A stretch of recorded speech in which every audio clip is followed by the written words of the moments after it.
Alright. How you doing out there? Don't mind my little microphone setup. It's just kind of going to the phone. So with the new year coming up and all that good stuff, I started to think back about last year where I was, and on the 14th of January was my first day of orientation for the company that I'm at today. It's almost been a year with the company, and I think it's been about 10 months of driving, and I mean somewhere in there. Month of orientation, training, whatever, and then a month with the over-the-road trainer. And in that year,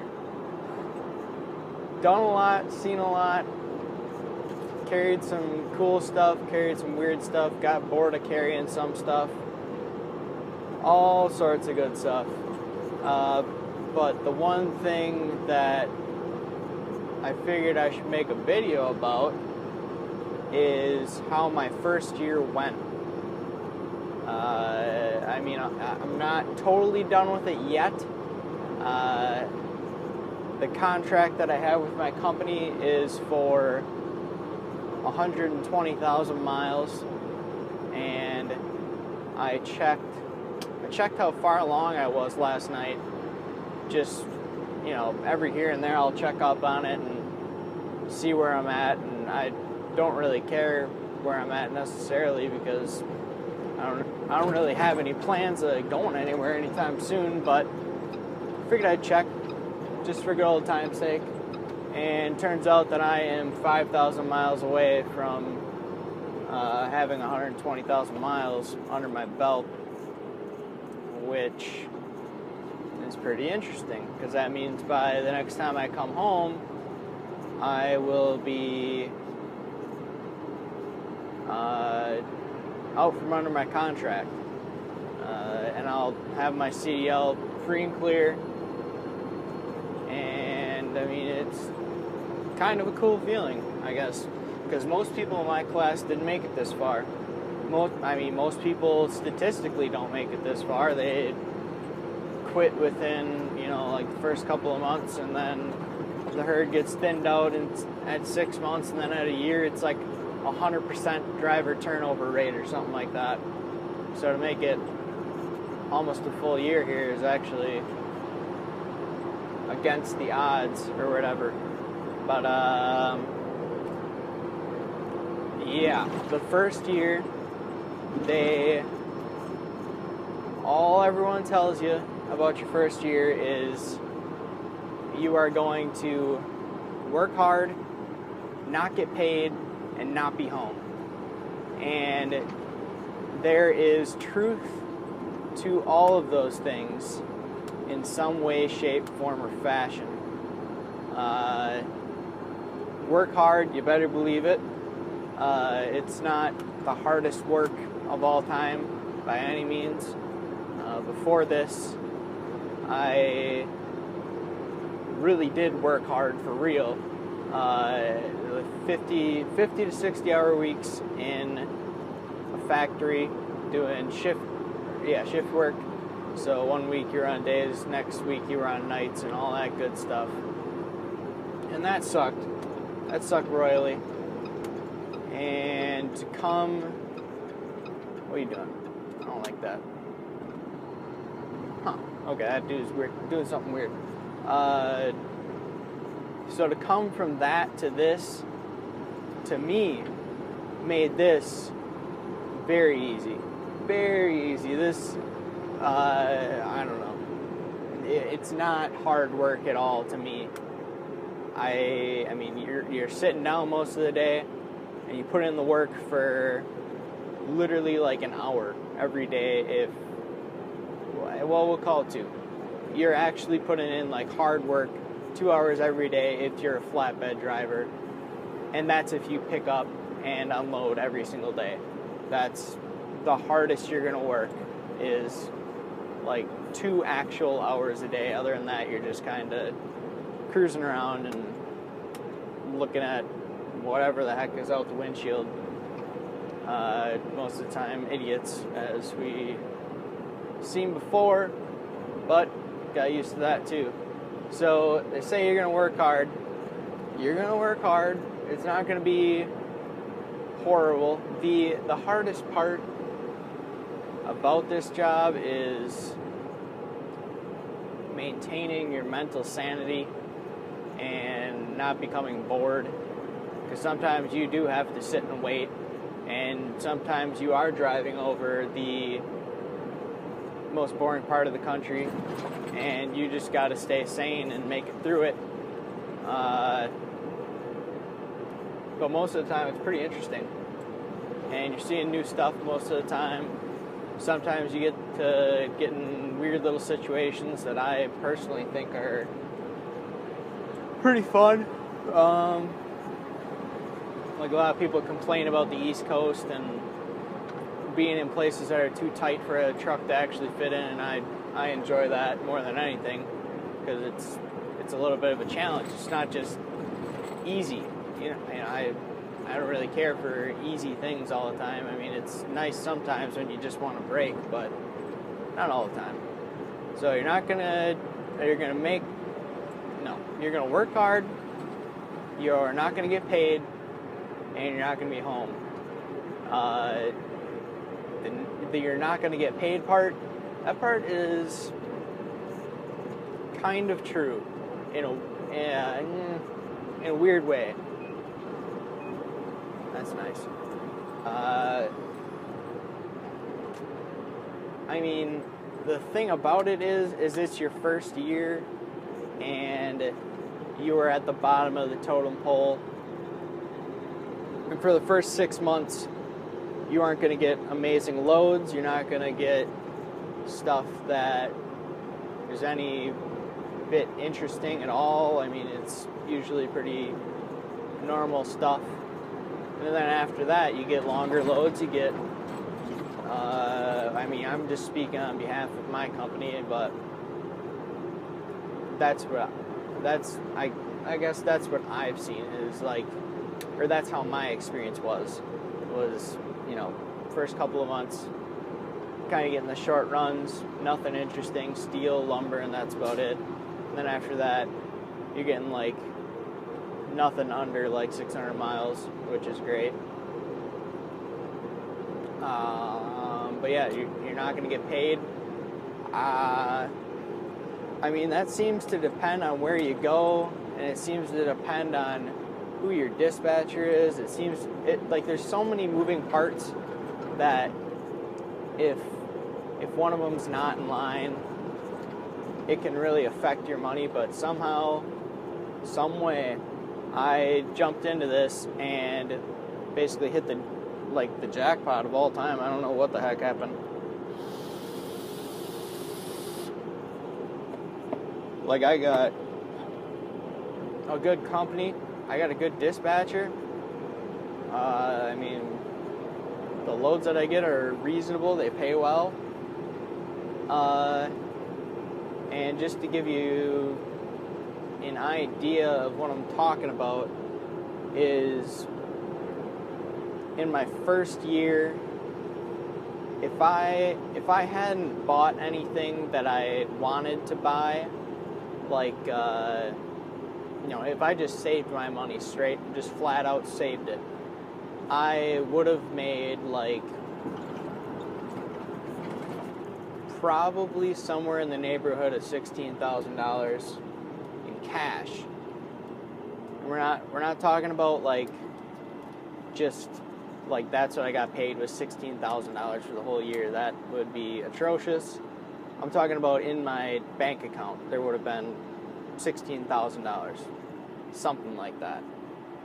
But bought a house and I bought a car, and that, I mean, both of those things are just kind of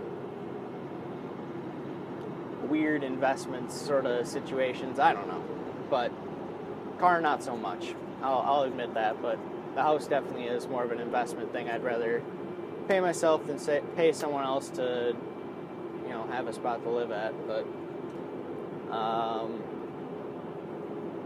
yeah, we were, we being me and my parents, when I was looking at buying the house, they wanted to figure out how much I make in a year, and my mom said that it looked like I make somewhere in the neighborhood of like $60,000 a year, and that's before taxes. And I couldn't, when I heard that number out loud, I could not believe that. But that is the reality of it, is that it was, somewhere in that neighborhood, before taxes, of course. And I'm not sure if that's just a my company thing. I'm not sure if it's my division thing. I'm not sure if it's my dispatcher thing. I'm not sure if it's a me thing. I have no idea. But that's just my experience about it, is in my first year, I made pretty dang good money. Pretty reasonable. And they tell you that the first year is the worst year, and then after this, you're kind of like a hot commodity, because not many people make it this far. Not many people want to continue driving over the road. And I mean, of course, there are a bajillion guys that are way ahead of me, and I run into them all the time at places that have been driving for 10, 20, 30 years, and they're the real savages that everyone are looking for. But they'd probably still, some of them would probably still take a guy like me with just 1 year of experience, but kind of beside the point. And the third one, you're never going to be home. And that one's the truth right there. The reality of this career, job, occupation, whatever you want to refer to it as, is that you're paid to be gone. You're paid to move things long distances.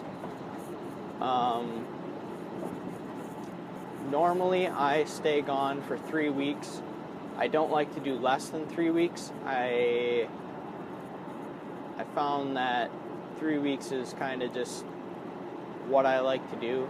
If I got to do 4, I'll do 4. I've done it before. It's not that big of a deal. I think I'm going to do it this time that I'm out too, and that affects your time that you're able to be home. Basically, the days that you're out add up to the days that you have off. And I've also heard people say stuff like you're not going to get home, when you want to. You tell your dispatcher, hey, can I be home for the weekend? And they're like, sure. And then you got to go oh, but what weekend are you talking about? And, that's the running joke is, it might not be this weekend, it might be the next weekend, it might be the next weekend after that. And the reality of the situation for me was that my dispatcher, if I told him a date, he got me home on that day. And I think that there were only a number of times where it was maybe once or twice that I was home early or the next morning or something like that. And that usually is not the end of the world, because you always kind of planned for stuff like that to happen just in case. Yeah, that's kind of the reality of it. And a lot of people think that this job is not worth it because of that, because I'm gone from home for 3 weeks at a clip. They think that they're missing out on life, and they're not being able to watch people, do what they're doing. And what I see it as is that,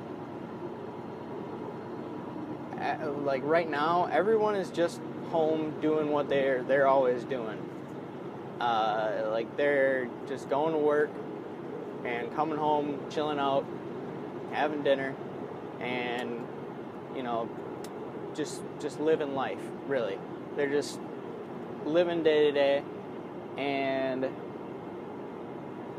me personally, I think that for me it's not that important to be home for just that part of life. I mean, I don't find it that interesting. I never have. And for me, the stuff that I come home for is big stuff. Like if it's, going camping, if it's like this next time I come home, going on a snowmobiling trip, hopefully, if everything works out all right. And I mean, there's all sorts of stuff. Christmas, I skipped Thanksgiving, which I don't know, I'm kind of partial on. I don't know. I wish I would have got some turkey. That's all I'm saying. Turkey and gravy, that would have been okay. But past that, I don't really think I'd want to be home. But yeah, I think it's just the way that I'm wired that helps me deal with that a little bit better. And it's not that big of a deal. But yeah, like birthdays, anniversaries, just weekend hangouts, all that stuff is missed. And when you're home, sometimes stuff like that isn't happening, so you're just kind of chilling out and waiting around. But that's kind of why I plan to be home around big events, so that I can be home for, when everyone's actually getting together, and I know it for sure. But yeah, in general, or in conclusion, no, I don't know. The first year for me was not that bad. I mean, there were points where it sucked, there was points where it was okay, and there were points when it was great. And I mean, all of that, you just gotta take it as it comes and enjoy the good times, and only stay pissed for a little while when the bad things happen.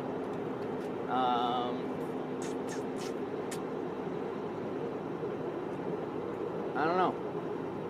I mean, I don't see myself doing anything else for quite a while. I don't know. This was like one of the last jobs that I wanted to try out, and I wasn't really sure, what would be next on my list of things to try out. And I mean, I don't think I need to even add any more to that list, because I enjoy this job so much. Like, it's just, I'm a person that likes to be alone, and I don't mind putting in the work, and I don't mind driving around. I mean, most everything in this job is basically catered to how I want to live my life. So I think that's why it fits so well. But yeah, I gotta pull off and get some fuel here, and I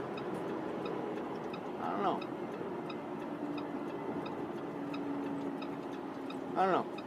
The thing about it is, I didn't do any research before I even went to this company, because I just thought of it as like, it's your first year, it's gonna be the worst year no matter where you go. You might as well just go anywhere, and I just picked somewhere that was close by, because then I knew that I would be able to get home fairly easily. And I mean, that's been true. It hasn't been that hard to get me home. There it is. But yeah, first year, not been all that bad. And there's probably going to be many more years to come until a robot takes my job or whatever. Yeah. But yeah. That's the end of it, right there. First year, not that bad. Second year, we'll see what happens. And, yeah, I'm going to get out of here, get some fuel. So y'all be good and have a good one. Catch you on the next one. Bye-bye.